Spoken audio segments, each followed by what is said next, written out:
Welcome back to Ferocious Education. This is Ed. Today I'm going to be talking here about HEXO, HEXO Corporation. I haven't talked about this one, so it's going to be a little bit of a lengthy video. Make sure to drop a like to this video if you like it, and subscribe and leave notifications on. Now, I'm going to go briefly through technical analysis as it gives us an insight for the current weekly perspective for traders in their psychology. And then I'm going to go towards details of the company, or previous earnings, presentation, the current market, the current future expansions, and upcoming catalyst. Let's jump right into it. Now, on the 1 week perspective, what we get to see is it actually has been bearish for quite a bit, and then followed onto the 1 week perspective, we get to see an ADX that really shows it more sloppy, a bit of a move towards the positive on the MACD, and a really nice jump. We're looking at almost 100% jump from 60 cents to $1.02. Momentum seems to be recovering from this week, and William %R went from oversold to overbought. The big thing about this one here is the Biden win, or well, currently as we're talking from this moment on, Biden has won the elections for now, or at least projected to win, and that's why it's actually jumping. So you get to see here somewhere around November 3rd, it did see a little bit of a dip with anticipation. I think November 4th was Biden where he was trailing, and then after he started getting the lead, it really jumped off. So that's really the main catalyst going on with this one. Now, MACD, look at how fast it actually reversed. It looks really bullish. Momentum looks bullish. William %R, though, seeing a little bit of retraction. ADX shows in a trend forming, and volume is really bullish. So it's bullish all around. It looks nice on a 1 day perspective. If we were to look into the next few hours, we get to see here that we're actually seeing a little bit of a drop here coming in. This is on a 2-hour scale for HEXO. MACD is curving a little bit down, so you might actually see a little bit of a pullback onto Monday. It might have another leg, and so you might get buy the rumor, sell the news, but I'll explain a little bit further onto this one later. Moving average band, you can see it's been trading roughly within the band. It's expected 81 on the top, 73 in the middle, and 66 on the bottom. Although the unbalanced volume is one of the highest it's ever been, almost the second or third highest it's ever been. So even though that is a bullish sign, we need to look into the stochastic fast and slow.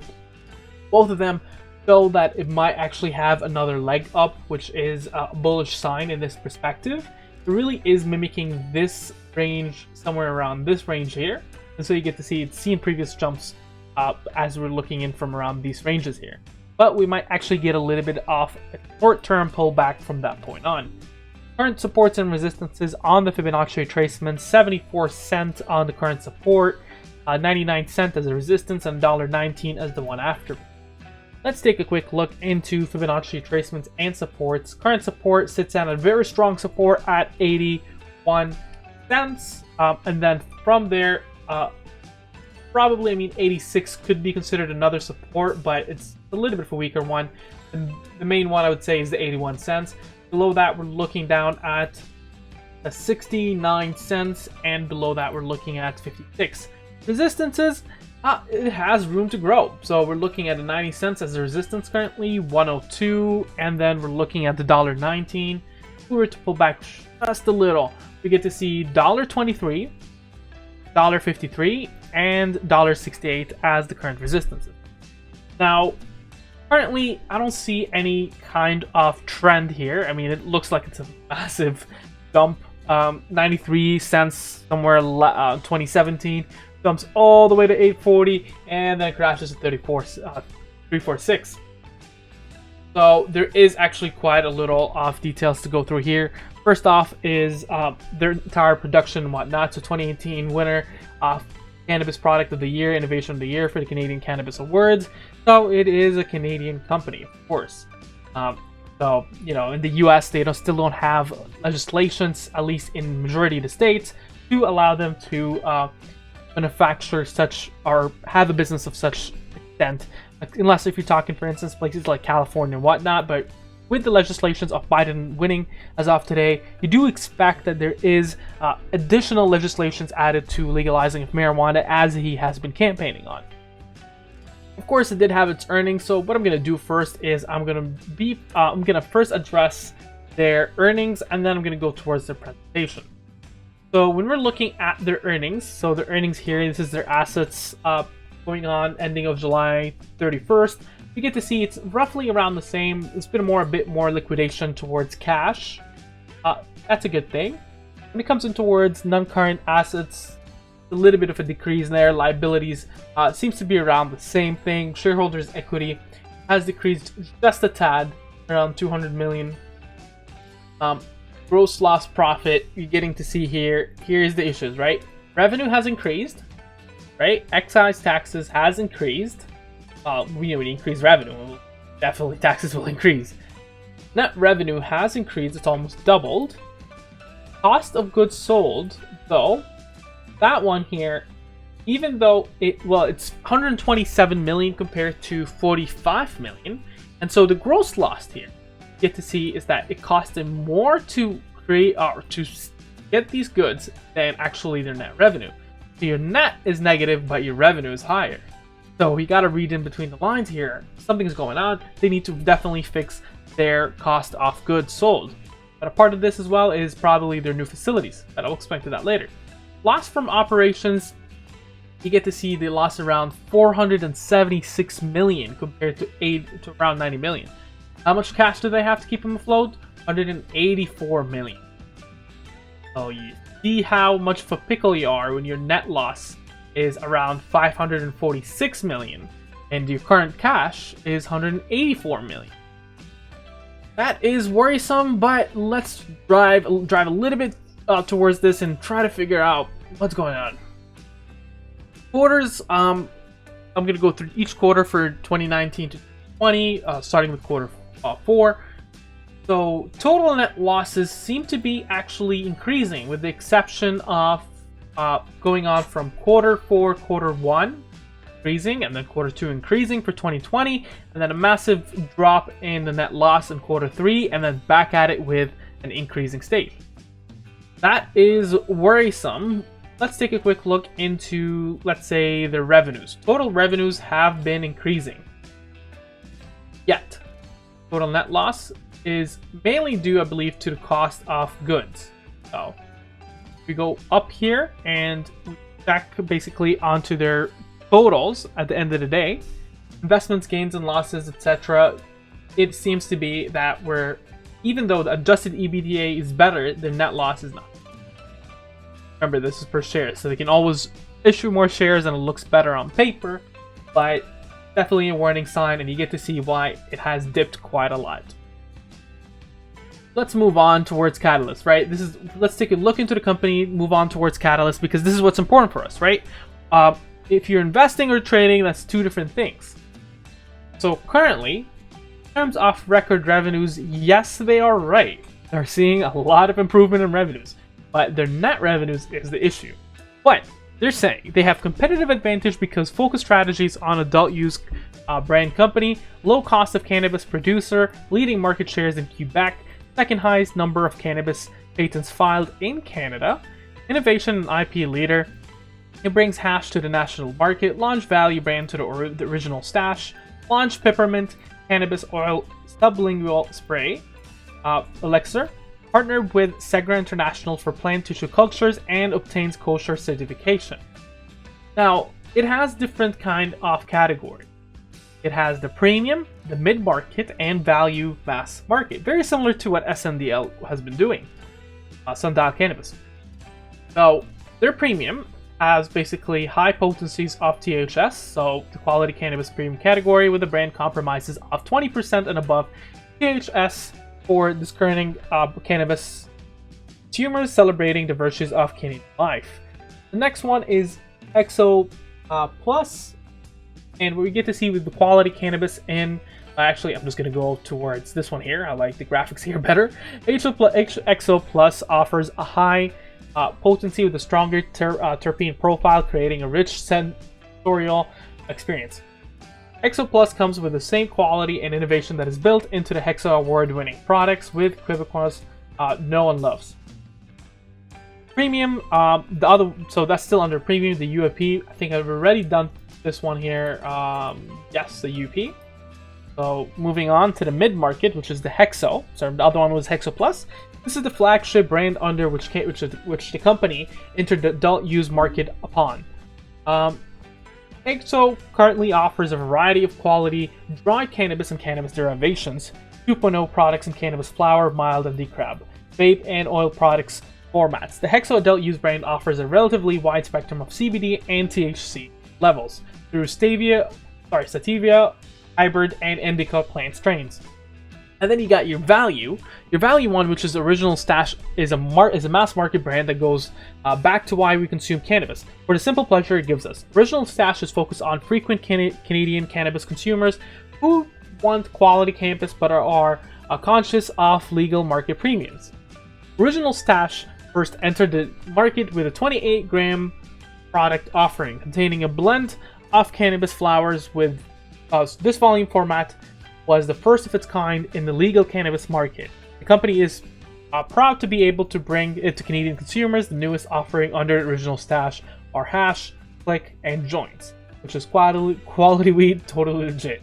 And then you got the Trust one, and this is the powered by HEXO.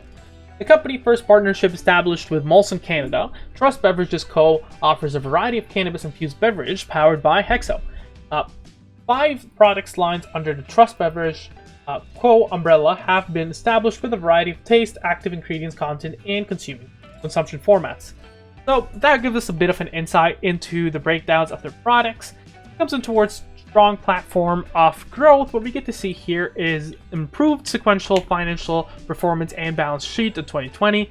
Veryvell facility receives sales license, launch of derivative products, and expand partnerships with Molson Coors in Colorado. 2020, basically they're trying to get their AEBITDA positive by the end of the first half of 2021, which is January 2021. Remember, right now they're doing quarter 4 of 2020. The next quarter is would be by the end of the year, which would be quarter 1 2021. And they're looking for by the end of quarter 2 of 2021, so 6 months from now, basically. Continue dominant market positions, IP leadership, and product innovations. Maintain focus on lean capex industry leading. So they're definitely trying to go on towards the positive side. I'm gonna move down towards the basic facilities. So the basic facilities, they have ones in Gatineau, Veryvell, Montreal, Vaughan, and Brantford. So this really puts them in terms of locations somewhere between Ontario and Quebec, which makes it just north of New York, Michigan, Ohio, and basically the Great Lakes. The Great Lakes is around here, if you're not familiar with the Canadian map. And so becomes in terms of the production, they are well positioned for at least the states that would most likely be ahead of the legalization, which is things like New York, Michigan, etc. Wisconsin, and these up north states. Moving on, so their operations for around 1.5 million square feet for the current operation licenses. I believe this one is in Veryvell. Yes, the new state-of-the-art facility. That is exciting in there. I'm not going to go towards the exact products, but basically I've done that already. It's available all around Canada, or at least the major provinces such as Ontario, Quebec, British Columbia, Saskatchewan, and Alberta. Then you look down towards their current provincial distribution by brand. You get to see where the distribution is based on the quality. So I'm zooming in down here just so you can actually see. Oops, right down here. Basically, it is all around Canada, except for we're looking between Ontario and Alberta. Saskatchewan seems to be a little bit on towards just the premium side for the products, but it doesn't seem it has made its way towards the territories, unless the polar bears would love to smoke. But yeah, moving down, but we don't get to see much more. This is just basically it. I'm just going to go towards the investment highlights because that's important for me. We're focused to operational excellence, product innovation, and market leadership. Targeting to achieve positive adjusted EBITDA by the first half of 2021. Long-term cost saving through automation and economics of scale with Veryvell facility. Continue market share goal beyond 33% market share in Quebec and the second largest in the Canadian market. Strong balance sheet with solid cash position and low debt. Continue lean example, plan while investing in R&D and intellectual property. Continue gaining market share across products lines by maintaining our pricing strategies and challenging the illicit market with targeted products. dynamic partnerships with leading CPG companies through Powered by HEXO. I'm very sorry, you can already hear in terms of the length of the video how my voice is kind of dying down, but let's just power through it. We're almost done. Institutional buyers, it gets to seem to be a little bit shaky here. Additional shares, added shares, but mainly what we get to see is we're actually throwing out shares, with the exception of Hayden Royal adding in more shares, and of course at the end of last month, ETF Managers Group added around 8% of this company. Next, what we get to see is one of the major kind of catalysts came up recently, is they reached a settlement after pursuing a legal action against California business using the HEXO name, the trademark. The HEXO CBD, basically to sell CBD products in the United States. HEXO sued ASSI as its principal in the U.S. District Court in the Southern District of California. And they won that kind of lawsuit. So kind of give you a hint, maybe they're actually interested in the U.S. market. But again, this is a French version of the PR. Canada has two first languages, French and English. Same PR. Alright, so we also have the votes for basically, well, this PR here. This is the 6K. It really is interesting if you want to read about it. It's very similar towards the final kind of paper that they do have. This is around 55 pages. That's kind of interesting. The next thing we want to look at is compliance, and usually they are found around here. The consolidated financial statements were approved and authorized by the issue of directors on October 29th, and so they do have a little bit of time to kind of reach that compliance, but basically they have a reverse split kind of go ahead from the board. If we want to look into the exact date for compliance, you get to see that they actually have until April 27th, 2021 to kind of rectify this issue, but a reverse split can be seen anytime afterwards, but I don't think it's going to be coming soon. Here's why. Biden has actually put in a little bit into his campaign legalization of marijuana, so this is a direct catalyst coming in towards companies. Even though it's a Canadian company, you will see a rally. So you get to see companies like ACB, SNDL, HEXO rallying, and that's why I think it still has another leg. Especially with Biden winning on this weekend and the market is closed, you might see a little bit of a jump. But here comes the issue, right? Between if Biden and all the votes are counted in, right now they're projected as a president-elect and it's actually been called. But let's say, for instance, I'll entertain the idea that Trump finds hundreds and millions of ballots that are illegally voted, whatever. And then it turns out, okay, yeah, Trump wins or whatever. You have, that could die. But here is a realistic thing. Between now and January 20, is this just going to keep rallying on until Biden gets in office, when he actually does? I don't think so. I think it's going to die. The hype is going to die a bit, right? It might take a week. It might take a couple of days. It's going to die sometime soon. But after he gets in office, you might see another push on it. So that's the thing when it comes to trading or investing. Are you comfortable with the net losses, and are you comfortable that by the first half of 2021 they're going to be profitable and without releasing additional shares, offers, or stuff with the amount of cash they have? Then you can definitely invest in this one. It looks like it might have a future. The next thing you're going to think about is trading. When do you get out? And the question is, try to follow volume. Once volume starts going outflow more than inflow, I think it's best to get out, because that means it's dying down. There's no hope in actually holding it just because you're hoping on when Biden comes in. Remember, January 20 is the inauguration date. That means you got a good amount of months, around 3 months or so, that you could count in. And I don't think volume and momentum moves all that long, unless you're Tesla or Amazon. What do you think about this ticker? Make sure to mention down in the comments below. Should I subscribe and like? You have a wonderful day.